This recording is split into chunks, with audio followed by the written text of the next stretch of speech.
Welcome to Discover Indie Film. I'm your host, Jeff Howard, and I am on Zoom with Noel David Taylor. Hey, Noel. Hello. We just had a nice long talk about Noel and his work. He was the filmmaker. I'll just call you filmmaker because you pretty much wore every hat on the film for Man Under Table or I'm Writing a Movie. It's a kick-ass film. You got to see Man Under Table. In the show notes, you can find links to it, but I will add that you can see it on Amazon Prime Video, or you can go to his distributor. It's Arrow, ARROW-player.com, and search for Man Under Table and watch his damn movie. I freaking love it. If you don't like it, I got a great suggestion for you. If you don't like Man Under Table, go on Instagram and chat with me because I will convince you otherwise. So anyway. Oh, I was going to say, could I send you some other things I might need defending on too? Absolutely. Why not? That's one of my things, actually. One of the reasons. So this podcast, we're not even going to talk about Man Under Table. Noel's going to answer the Discover Indie Film 4 questions, which are 3 favorite movies, an underrated film, an overrated film, and a lesser-known film that people should seek out. And one of the reasons I love these questions is, like, I actually just had somebody, like, name as their overrated a film that I love. And I'm like, I love differences of opinion. I actually think that's what art is for. So I am not exactly a consensus seeker, although I just demanded that everyone enjoy your film. Well, thank you. I'm just going to try to shut up and let you go. Do you want to answer? You want to name 3 films that you consider a favorite? This is obviously so hard of a question to ask anybody who even likes films, let alone makes films. But I think the first thing that pops to mind, one of my favorite filmmakers is a more recent one, Roy Andersson, who is, I believe, Swedish. My favorite film of his is You the Living, but I think he has maybe 5 films to date, and they're all incredible. Just a master of imagery and just a very almost like Kafka-esque ennui, just unbelievable movies. So yeah, check out anything by him, honestly. From there, I think the second thing that sort of popped immediately into my mind was when I was a kid, I watched a lot of classic films, and that sort of got me onto my road to liking movies. And M by Fritz Lang is one that is pretty emblazoned in my mind as gripping me into the unrelenting Italians of wanting to make film. Incredible movie. Obviously, Fritz Lang, another master who made a lot of amazing films. I think he did Scarlet Street too, which is another really good film. If that's not him, I'm sorry, and that's also a good film. But yes, that movie's amazing. And then I wanted to soften the load a little bit, and I was thinking of totally. I don't want to use the word guilty pleasure because I think there's no such thing, right? But I just want to drop, when I was a kid, one of my favorite movies was The Burbs with Tom Hanks. The Burbs. Comedy. Yeah. It's a very, very silly and formulaic comedy shot in Universal Studios. But it's just a really, I think there's a part of my DNA that's ingrained with that movie because I've probably seen it 3,000 times. I think it's honestly a good movie to look at for like structure though. If you were just like, how do I write? Like where are the acts? You know, what do I need to do? It's all there. It's a very silly movie, but it's really fun. A lot of those silly comedies from the 80s actually, had solid story structure, and they might have been made by a film factory that was impersonal. But yeah, the writers, I feel like people managed to squeeze some cool stuff in there. Yeah. And by the way, I have to share that for those who, unlike Noel, aren't looking at me on Zoom, I was nodding my head hugely to M. M Yes. is a remarkable film. and probably from early 1930s, right? It was, Yeah, I think 31. yeah, it was essentially, and my God, that's actually a film that my friends and I went to see when we were in high school in like the mid 80s. We, went to like American Cinematheque and watched a screening of M because like one of our teachers told us to. Oh my God, that film has not aged one day. It's so Nope. current. It's so modern. It's like a dream you had that you're remembering when you watch it.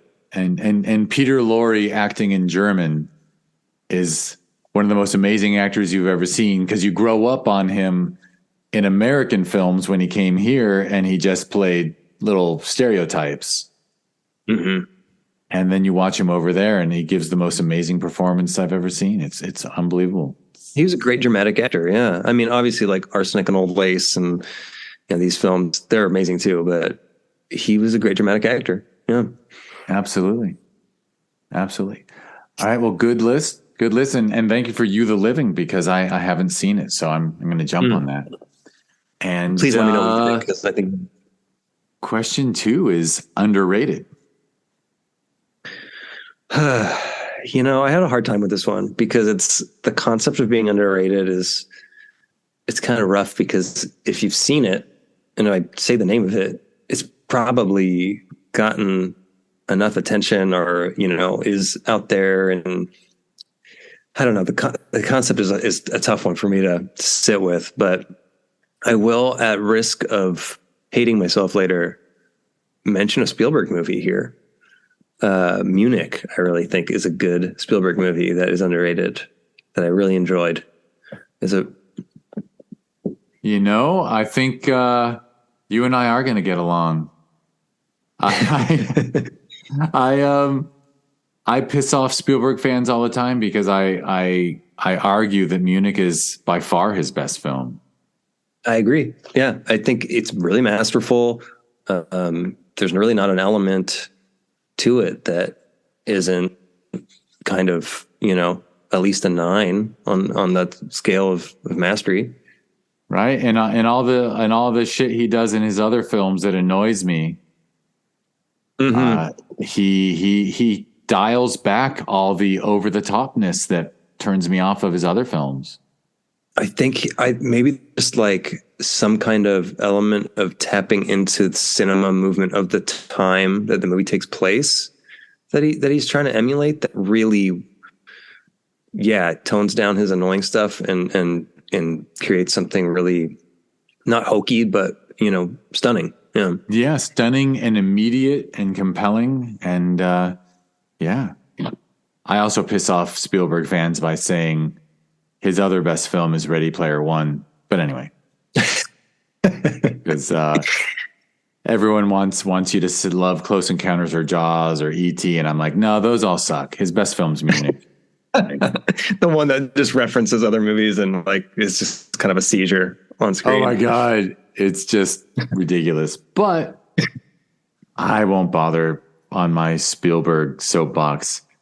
Yeah. Thank you for doing that. That was a good pick. Yeah, because anyway.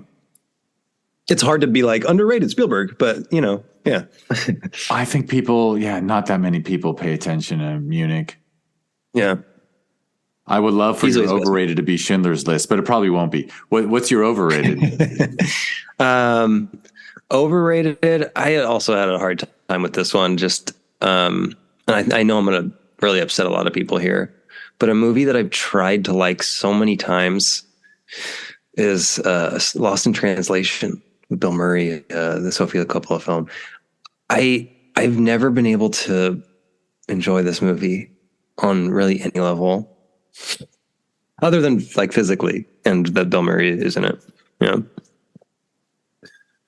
I mean, you've got my support. I think look, if it had come and gone and been like a cute little indie where Bill Murray improv'd and Scarlett Johansson sort of acted like, a sad, ignored wife, it'd be a nice little indie, but I agree. it got huge fanfare and a lot of respect. I believe she won best screenplay for a film that was not written. I think it was like a 5-page like type up thing was the script. Yeah. I wish I could win an Oscar for 5 pages of notes. Yeah. 5 pages of like, she hangs out and then she meets an actor and and we'll just see what happens. Yeah. I know it's nice. It's nice. I mean, that is something that you threw in your film with the heiress to, the Hollywood royal, people who are born into it is, I'm not sure she would have gotten that film off the ground if her last name wasn't Coppola, but. No, I doubt it. It's hard to not, have a certain disdain for Silver Spoon film people, but, try not to. But I think, And again, it's not a terrible film. It's just overrated. Yeah, exactly. If it didn't, a lot of people hold it in very high esteem. If everyone hated it, I might be defending it. So fair enough. Totally. Absolutely. And if it was just like a little thing I saw at a festival by a nobody, I'd probably be like, that was a great movie. You should watch it. Yeah. Although it is, talk about a cheat. I mean, boy, Bill Murray has become a complicated topic, apparently. But that's true. Yeah. But and I bet if you rewatched that movie in question, there's probably, even just thinking about it, I think there's probably some problematic stuff going on there. Just with, I can't say specifically what, but I bet you there's some issues there. I think so. Don't quote me. It's not for you and I as two white males to discuss how correct how difficult it is to hold. We have standards today that are very good to have that we didn't have 20, 30 years ago. Yeah. But to say to somebody, because of the way you acted 30 years ago is inappropriate now, you should fuck off and die in a hole. I'm like, well, actually. Absolutely. Yeah, absolutely. I'm not sure, I always joke that it comes down to Picasso for me. And I know Picasso was a horrible son of a bitch. Yeah. But if you ask me to stop liking Picasso's art because he was a horrible human being, I'm like, I can separate the person from the art. Yeah. I mean, it's absolutely impossible not to look at a piece of art you like and go, I like, devoid of any, things don't live in a vacuum, but yeah. Yeah, absolutely. All right, well, we got one more, which is a lesser known film for people to seek out. Okay, I think this is another one that I feel like I could name 100 things, but I was thinking kind of in line with, the movie we were talking about that I made, and one of the movies that I love movies about movie making, and especially when they're satirical and, highlight how horrid it is. There's a David Duchovny movie from the early 2000s called The TV Set. I don't know if you've seen that movie. But that's I really enjoyed it. That was a Kasdan movie. Jake Kasdan, the son? Yeah. It's a really fun, and I feel like it was made in a weird nebulous era of where do we put movies, and so it might have been like a made for TV movie or like a HBO movie or something weird, but so it's pretty low budget feeling, but it's a really funny and fun sort of a more serious Bowfinger or a less serious Living in Oblivion, type of movie about movie making. Yeah, it's fun. It is fun. I remember liking it, and I think, oh my gosh, as I recall, he'd worked on a TV series that didn't make it that I thought was really good. That was a wonderful spoof of 90210, and I think that's what inspired it. But yeah, that's really a cool film. Oh, I want to see that. By the way, yeah, I know. I think it was called Grosse Pointe.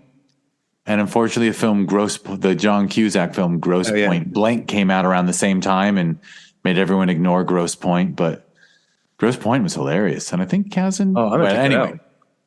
By the way, you threw in Bowfinger, which I got to say, Bowfinger, I think, is kind of perfect. That movie's great. It's a fabulous movie. There's something when there's just something really specifically for me. I don't know how everybody feels about it, but when you tap into the despicable, despisable arena of filmmaking, that it births something really fun. And I don't know, the movies that pinpoint the specific horrors of it are just a joy for me. There's nothing better than that. And I mean, I worship Steve Martin for most of my life, starting as a kid, listening to his albums. And I got to say, watching him in Bowfinger rip on everything from studio heads to Scientology to, I believe, well, I won't bother talking about the actress he was making fun of, who went from person to person to person, depending on who could help her career. But I mean, Bowfinger, and then Eddie Murphy is just a freaking sensation in that movie. They're perfect. What a gift that movie is. We get to see them together doing something funny. The two of them together were so great. And then the two characters that he played, the two brothers he played, were when here we are just praising Bowfinger, and it wasn't even on your list, but let's just do a podcast about that. Right? When movie star Eddie hops in that car and they're playing this stunt on him and he buys into it and he's like, then we must go. Oh, it kills me. Kills me every time. If only Steve would write more, but my understanding is he's done. Yeah, I get it. But oof, bummer. I really enjoyed that show he just made. It was fun. Oh, the Only Murders? Mm-hmm. Yeah, I haven't watched the second season yet, but yeah, it's fun. Yeah. I mean, just getting to watch the two of them again, Short and him, great. Oh my God, yeah. What else do you want? I gotta admit, like, I think after every episode of that, I turn to my wife afterwards. I'm like, it's like watching Michael Jordan play basketball, like watching those two play off each other. We're just watching the best people in the world do what they do best. It's just crazy. It's so easy to think like, oh, it was an era and like that was funny at the time, and they probably wouldn't hold up, and just absolutely funnier than ever. Like their timing and physicality, so on point. Yeah, they're great. All right, well, TV set is one that people should look up. Not Bowfinger, although Bowfinger. Yeah, check it out. You brought up. It is fun. It is fun. And it's funny because it's very hard to make a good film about film, right? Mm-hmm. But when it works, it's just something special. Yeah. All right. Well, I think it's time for us to wrap it up. We've been at it for a while. So yeah. That was great. I'll have Noel's Instagram and web page as clickable links in the show notes, although it's just Noel David Taylor, and all three names are spelled the way you would expect, noeldavidtaylor.com. And now I will get us out of here by saying this was the Discover Indie Film podcast, which gave birth to the Discover Indie Film TV series. So I'm just going to briefly say, hey, go to Amazon Prime Video, type in Discover Indie Film, and enjoy. There's 7 seasons up. Season 8 is coming, and it's all short films handpicked from the festival circuit. As long as you're on Prime Video, type in Man Under Table and or open a browser somewhere and go to arrow-player.com and watch Noel's film Man Under Table. And what else am I supposed to say? Okay, yeah, so discoverindiefilm.com is the website. @DIFwins is social media for Discover Indie Film. And then, I met Noel because his film was at the Sherman Oaks Film Festival. So I just will mention, if you want to learn more, every November we hold the Sherman Oaks Film Festival. And you can go to ShermanOaksFF.com, and it's at ShermanOaksFF on social media. And there is a sister festival in June every year, and that's Film Invasion Los Angeles. And you can learn about it at filminvasionla.com, and it's at filminvasionla on social media. And I have now finished sounding like an FM DJ. And we can say thank you so much. Thank you, Noel. Oh, thank you so much, Jeff. Had a wonderful time. Me too. And thank you, everyone, for listening.